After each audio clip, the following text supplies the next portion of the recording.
Well, greetings from Castle Goring, from Mickey, Aurora, and from me.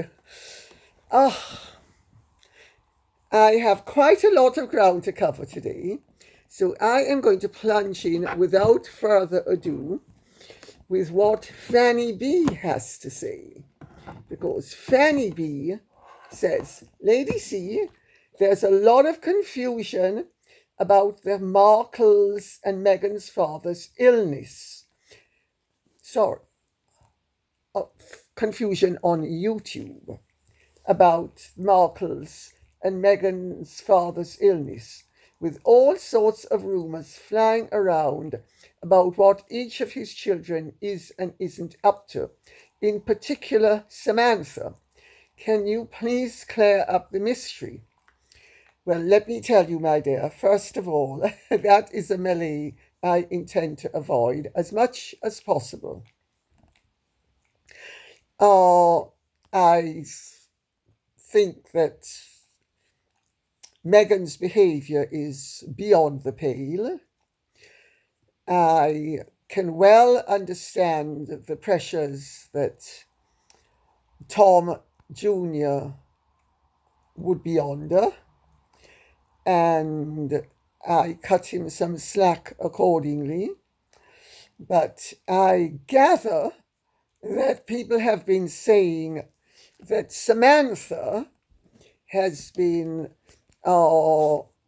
giving interviews, and I can tell you, as a matter of fact, that she has not given one interview to anybody. She has one or two friends to whom she has spoken, but she has given no interviews, and she intends to give none either. Sorry about that.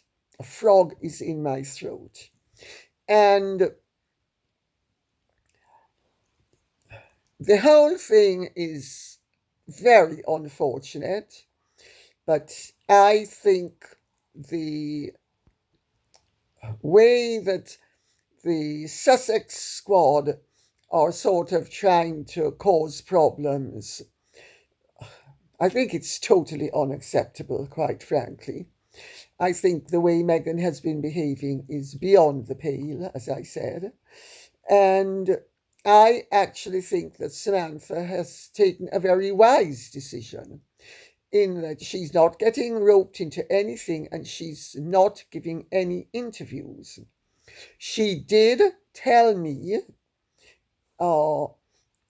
what had happened with her father, and she told Dan Wooten as well, because we are friends and have a friendly relationship. I don't know if she told Dan not to say anything about what had happened, but I do know that he shied away from mentioning what had happened. But she told me, and she never asked me to shy away from it. And indeed, she knew that I was going to mention it. And I'm sure she had her own very good reasons for wanting to have that information come out from trusted people, whether it would be Dan or me. But she's given no interviews, and she intends to give none. So all this nonsense about her giving interviews is utter rubbish. She's keeping very stum, and very wisely keeping stum too. So I hope that answers the question, and if we may, we will now move on to what Julie Emerson says. Hello, Lady C. I have seen today that the reason for a review on Henry's security is because of the supposed stalker outside the courts. May I inform you she is a Sussex Squad who is always following them around. I do believe Ravik should be informed of this. Julie Emerson, I couldn't agree more, and I would suggest that everybody who wishes to get in touch with Ravik and inform them accordingly does so. I would also suggest that everybody who wishes to do so gets in touch with Shabana Mahmood, the Home Secretary, who has, it's thanks to Harry having nobbled her that this whole matter has been reopened, to the disrespect of the courts, the judicial system, because Harry has leapfrogged over the courts, the whole legal system, and there is a separation in all civilized societies between the executive and the legislative. And Harry, having failed at the legislative, is now trying to get what he couldn't do through the courts, through the government. This is an abuse of process. This is an abuse of power. This is a total abuse. And if I say something and a few other people, it's not going to have the potency of members of the public writing in and saying it. So I say that for what it's worth and hope that you will write in to Ravik and to the Home Secretary. Okay? The numbers and addresses and contact details are very easily alighted upon. Just go onto the internet and Google them and they will all pop up. Leslie MacDonald says, let them play along with Starmer. No monarchy, no Duke and Duchess of Sussex. Gosh, aren't they brilliant? As for postponing elections, the US left frantically warned everyone that President Trump would postpone elections when his term ends. But look who is actually doing it. Not to mention Zelensky, who has already done it. And not to mention the chicanery that goes on in France, for instance, where Marine Le Pen is prosecuted on practices that every single other European parliamentary member ends up doing. But she's the only one who is penalised for it. Well, there is little doubt of the behaviour of the Starmer government, that they have taken a leaf, or I shouldn't say they, I should say Keir Starmer, who is a legal expert, has taken a leaf out of the way the Nazi government in Germany in 1933 set about dismantling the democratic process by implementing laws and customs and abuses which would deprive the electorate of its rights. And sure enough, it happened. It is happening before our very eyes in the United Kingdom as I am speaking. Harry and Meghan's treachery is beyond belief. Now, Harry was never Rachel Zane. Maybe he's managed to acquire it along with maybe a few other things. But in the early days, Harry, who is no brainbox of Great Britain, had little and no interest in the law. Of course, he married Rachel Zane, and Rachel Zane is a legal expert. In fact, Rachel Zane is one of the world's greatest legal experts. And Rachel Zane is using the law against the government she's using the law with the government against the judicial system in this country.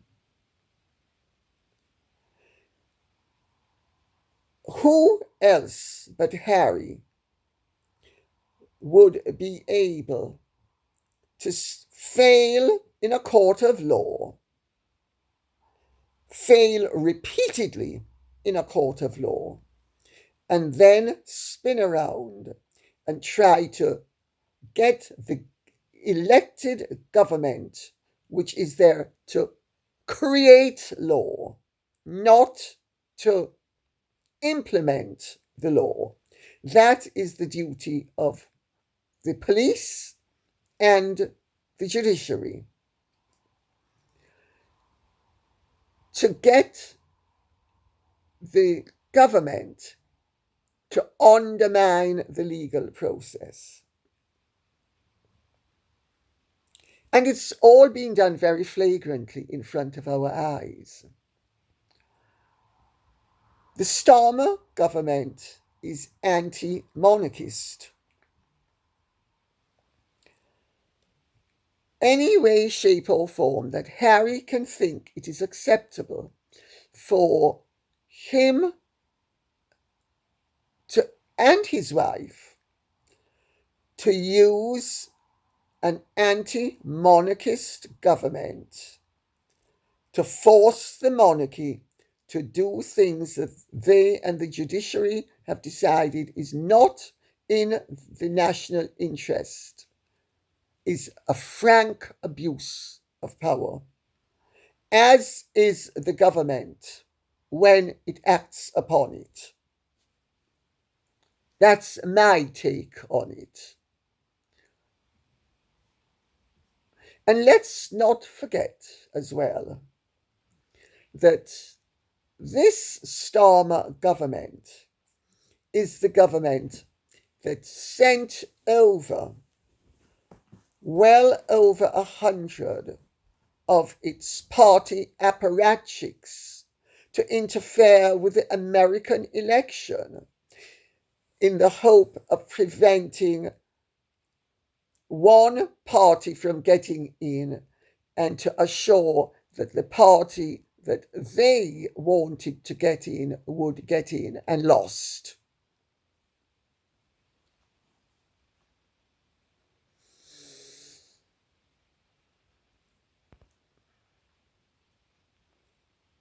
Who's a Democrat? And I'm now speaking in terms of who's in favour of democracy. Who's in favour of what the people have asked their elected officials to do? Certainly not Harry and Meghan, and certainly not the Starmer government. And as for Zelensky, the man is notorious for his corruption and has always been. I again will cut him slack by saying, when he got into power, he tried to do the right thing by his country and by his countrymen. He and Putin came to an agreement which was in the best interests of Ukraine. And it's Boris Johnson and the Western allies who scuppered it, ordered him to scupper it. And of course, he's been handsomely rewarded. I wonder which of his many palaces he's going to end up in. Of course, they're not called palaces. Vulgarians would call them mansions, but they really are palaces.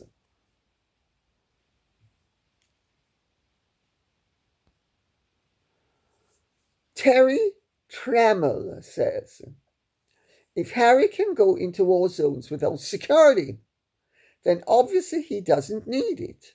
As an American, I don't want a dime of my money to go towards Harry's security. He's got enough money to purchase his own security. He does, doesn't he? Well,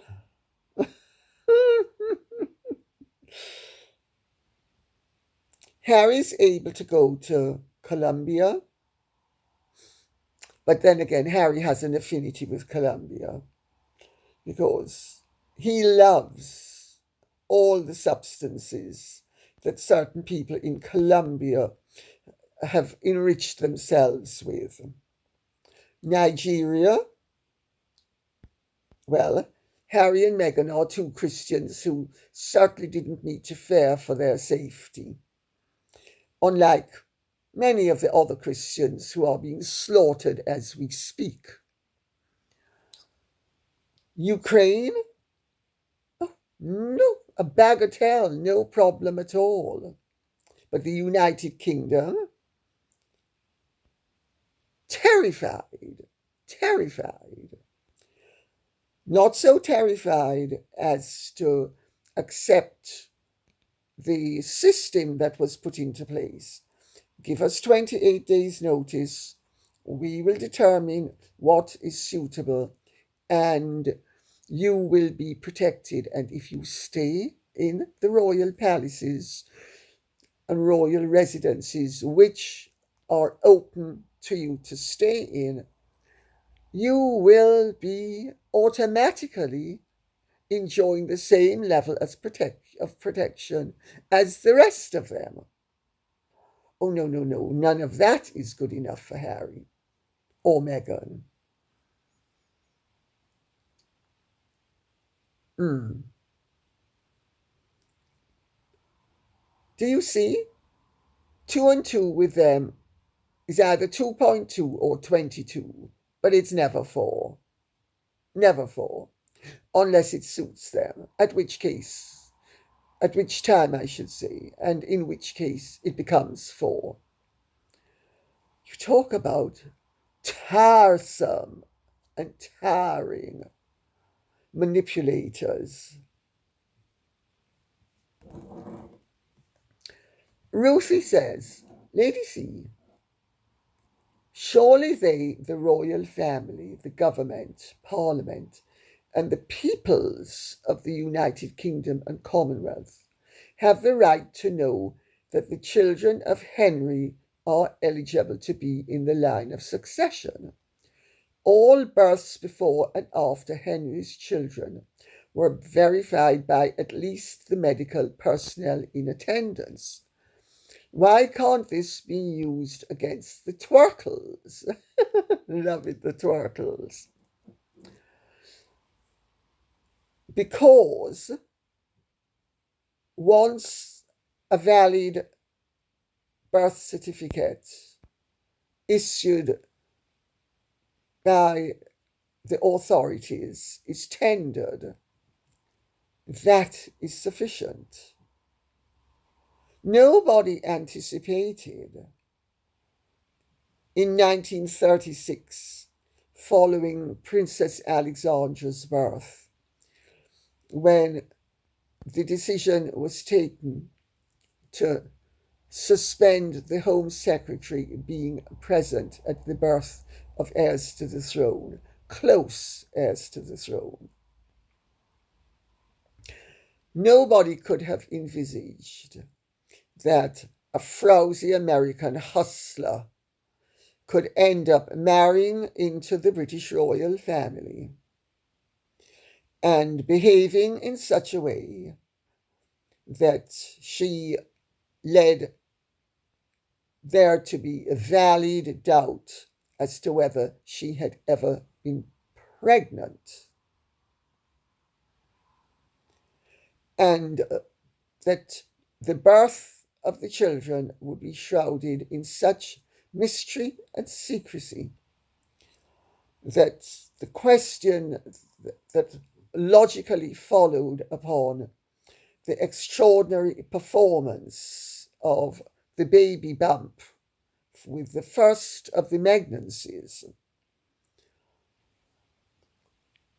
would raise doubts such as have been raised. Nobody could have imagined it. None, practically none of what has happened in the last, say, 6 years, 7 years, could have been imagined by anybody except a lunatic, a sicko, a psycho, or the writer of grotesquely bad novels who had come up with a scenario that was so beyond belief that only idiots would believe it. Yet here we are, not idiots, having to deal with all of this rubbish on a daily basis, as Meghan and Harry spew forth one bit of fecal matter after another, shooting it everywhere.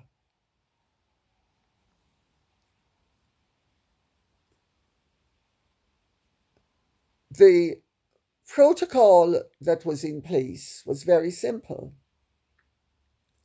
Royal doctors attend upon royal births. Nobody expected that, and also it wasn't put into law because nobody expected that any prince of the United Kingdom would ever be dumb enough, stupid enough, ill advised enough, or crazy enough, or drug addled enough to invite into his family a cheap and vulgar hustler who would resort to the antics that that woman has resorted to over the years. I hope that clears up the mystery. It's not really a mystery. Let's remember that Harry married Rachel Zane, a legal expert, and the legal expert has looked at every law, rule, and custom and flipped it over to suit her. And let's remember that this is a woman who has scorned tradition, left, right, and centre, then has the unmitigated goal to get up and posing as a family loving member of the cognoscenti who is going to teach all those poor little schlumps how to bring joy and into their lives and elevate their circumstances with that tacky little Christmas special, that she would actually have the unmitigated gall. sorry sorry, it's the whole thing is just unbelievable. Let's just leave it at that, okay? Because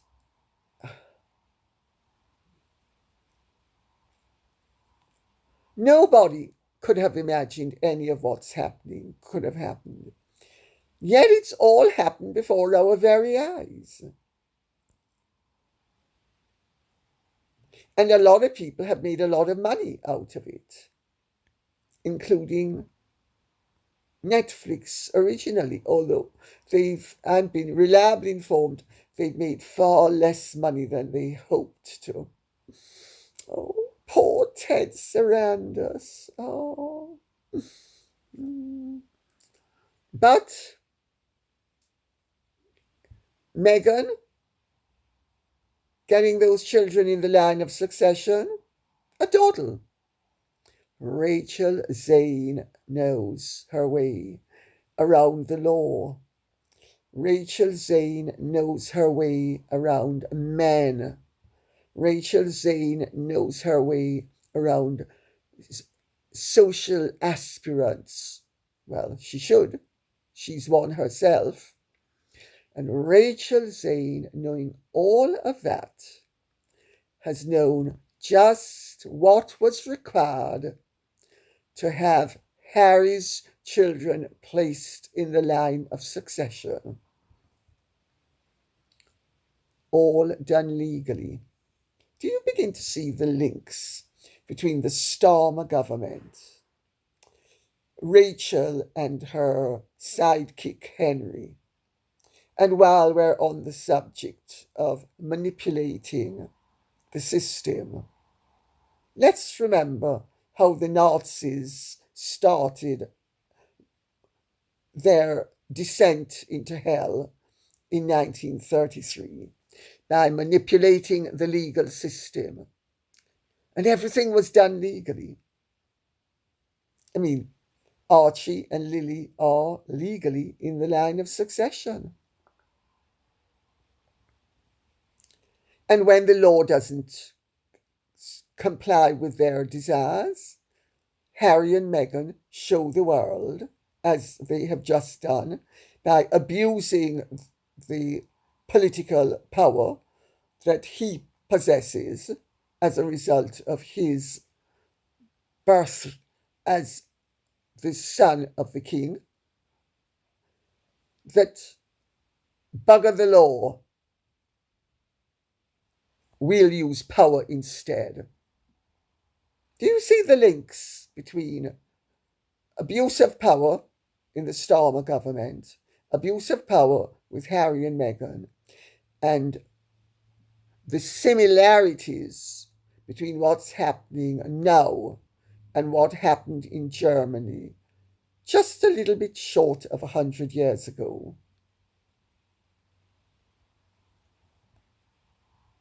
I hope this is an eye-opener for people. Rach Munshine says, first of all, I'm glad that you seem to be recovering nicely, Lady C. I know it's not easy. Actually, thank you very much. I am recovering, and it's a lot slower and a lot, shall we say, less straightforward than it appears to be on the surface. This has been a living nightmare and evidently is going to continue for a while. But one trucks along with the best of what, to the best of one's ability.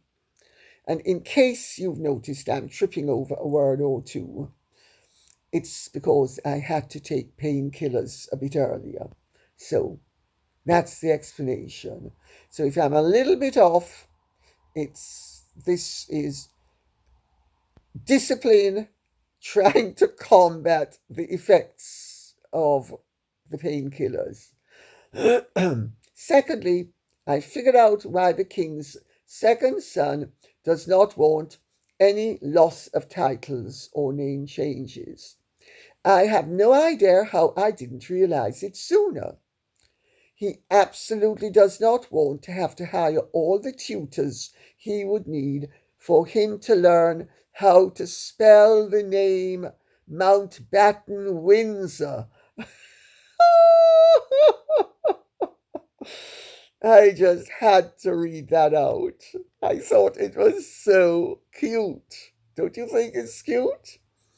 Well, this is someone who's had the finest education it was possible for any human being to have, and couldn't even pass his exams.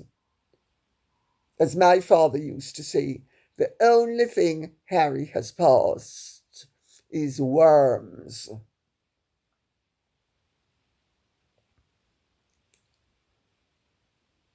I should think he's very anxious to not have to learn how to spell Mountbatten Windsor. Mountbatten, that's 3 syllables. Windsor, 4, 5. 5 syllables, 2 words, 2 capitals.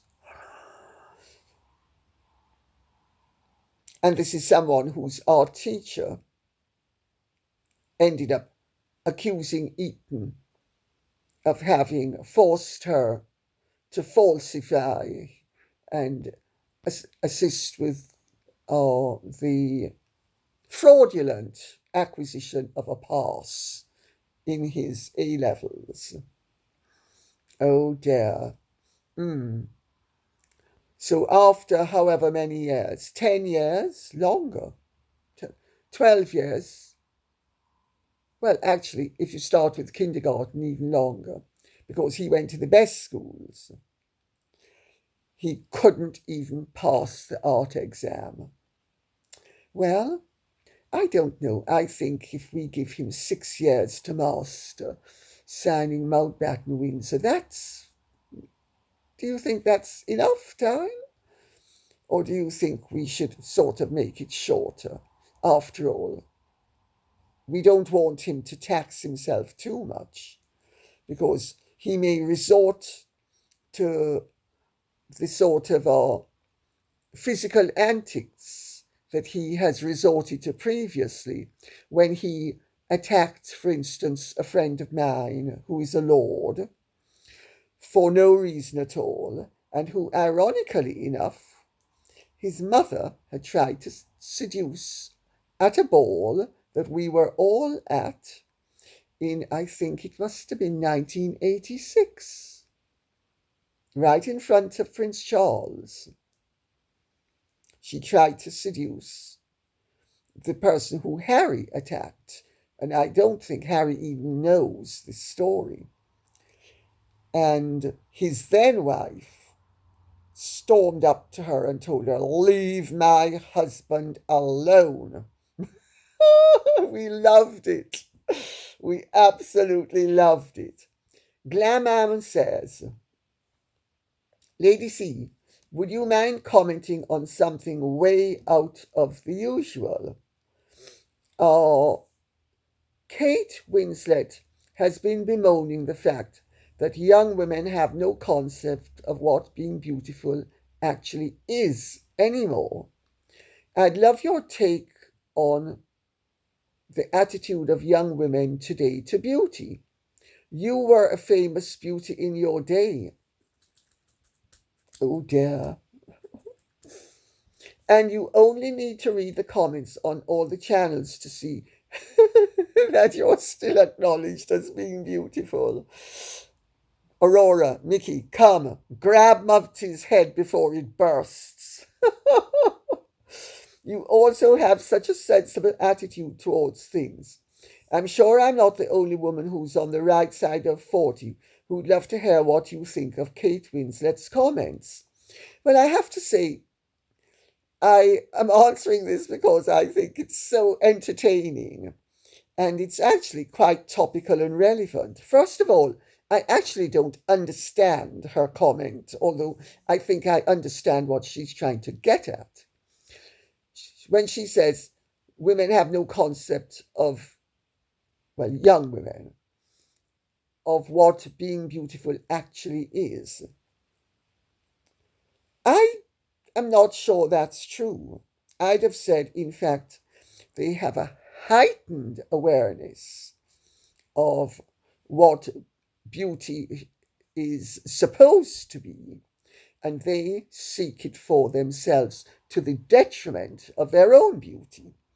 Now, right now as we speak, I've had an interesting interaction with someone who has a beautiful daughter, young, who's decided that she wanted a little bit of tweaking here, there, and everywhere else. And it's worked very well. But she was beautiful before. She's still beautiful. And I warned her mother. I said to her, I hope you're going to point out to her that there comes a point, because beauty is a matter of millimeters and its balance and its proportion. And you can, if you tweak a little bit, it might work. But then you tweak some more, and at some point you tip over and you've lost the balance. You've lost the interlocking intricacies that made for beauty, which is, for instance, why Sophia Loren was so wise not to have plastic surgery. They'd have ruined her face. And she saw it. Other women, no. I mean, a little tweak here and a little tweak there. For instance, Blake Lively, she's had her nose tweaked to her advantage. Uh, I think there are more beauty aids available today, uh, and it's there's a lot of pressure on girls, young women nowadays, to uh, be as beautiful as they can be, and there are paradigms really which are totally unachievable. I mean, in my day, you had beautiful models who would be touched up some of the time. Uh, but they were still, by and large, natural beauties or had a little bit of tweak here and a little bit of tweak there. Like, possibly they say, again, Blake Lively, the nose slightly refined. But what's happening nowadays is that there is a tendency for the archetypes to be artificial and to look artificial. So the tweaking is not actually enhancing their beauty, it is driving them towards a level of artifice which is supposed to be perfection but isn't. Because within beauty there is always an element of imperfection that works perfectly. Uh, so, but I think there's too much interference and it starts too young nowadays. I mean, I'll use an example. When we were growing up as teenagers, there was a very beautiful girl whose name I'm not going to mention because it's a household name in Jamaica and in Mexico and in Panama. And we all grew up together, and she was very beautiful. She still is beautiful.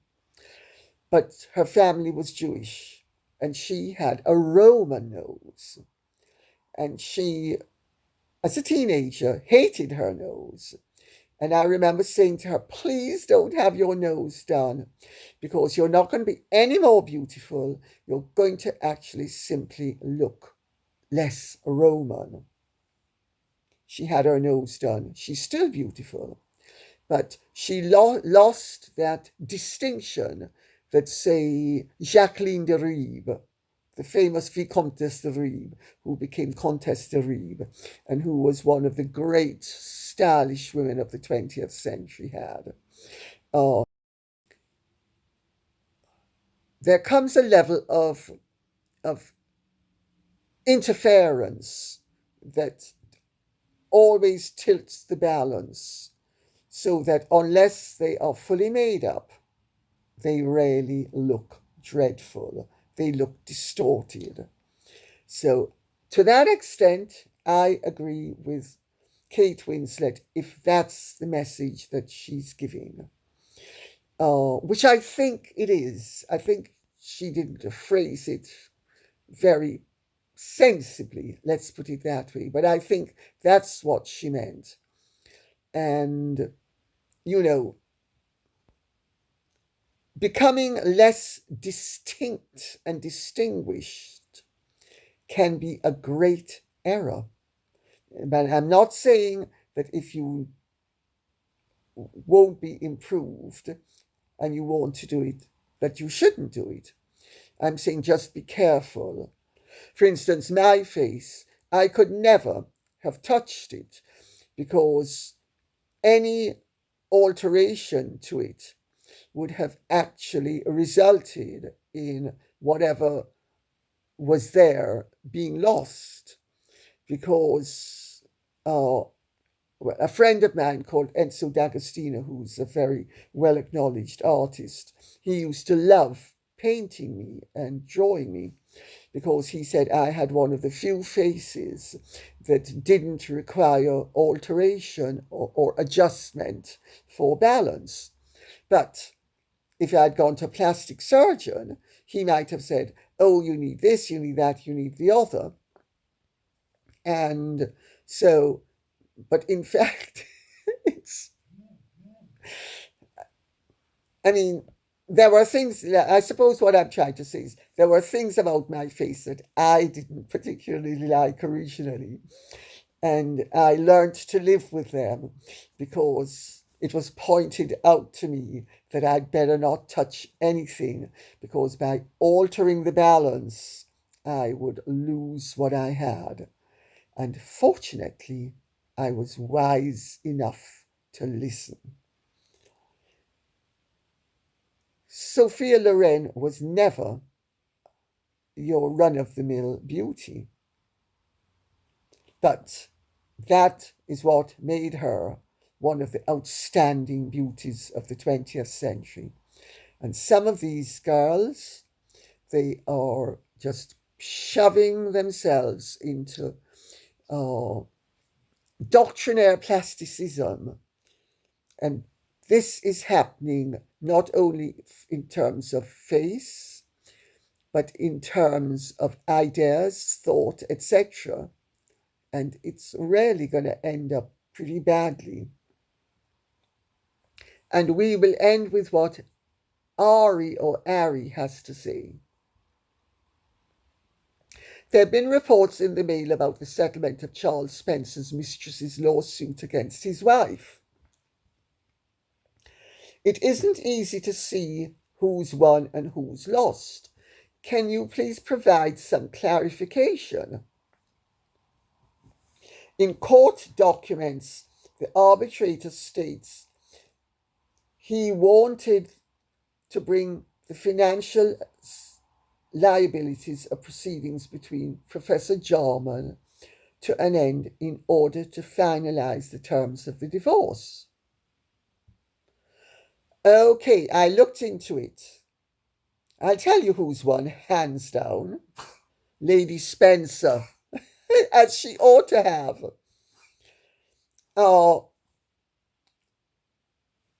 The other side made a Part 36 offer, which she accepted.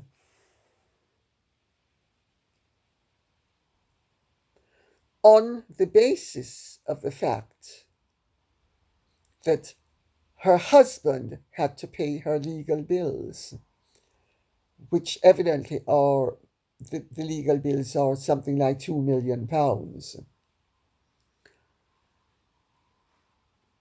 And in return, she paid £4,500 in damages to his girlfriend, Kat Jarman. What was it all about? The fact that Kat Jarman's husband told Karen Spencer that her husband was having an affair with his wife, and he bet his bottom dollar that Charles Spencer didn't know that she had MS. And Lady Spencer did what any other woman would have done. She told her husband. And he, being Charles Spencer, he may be a fine historian, but let me tell you, he's a jerk of the highest order and always was, in many ways, shapes and forms. I speak from experience. He did what really only a little pussy of a mouse of a man would have done. He ran back to his mistress and told her what his wife had said.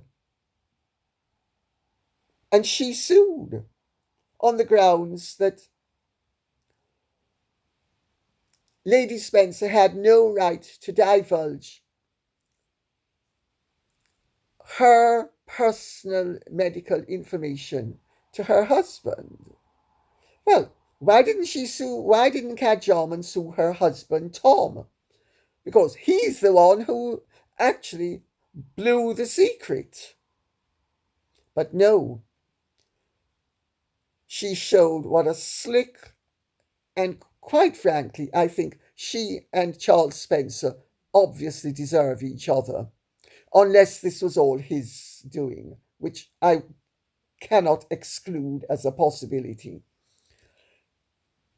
To humiliate and embarrass his wife, who incidentally not only has upped the whole ante over nearly 2 decades, a decade and a half, at Althrup, but left her wonderful life on the other side of the pond to come here to live in the middle of nowhere, because, believe me, Althrup is in the middle of nowhere, and to up his ante and make money for him. And this is her reward. I hope she realizes how lucky she is to be rid of him. The guy, in my opinion, is a total jerk.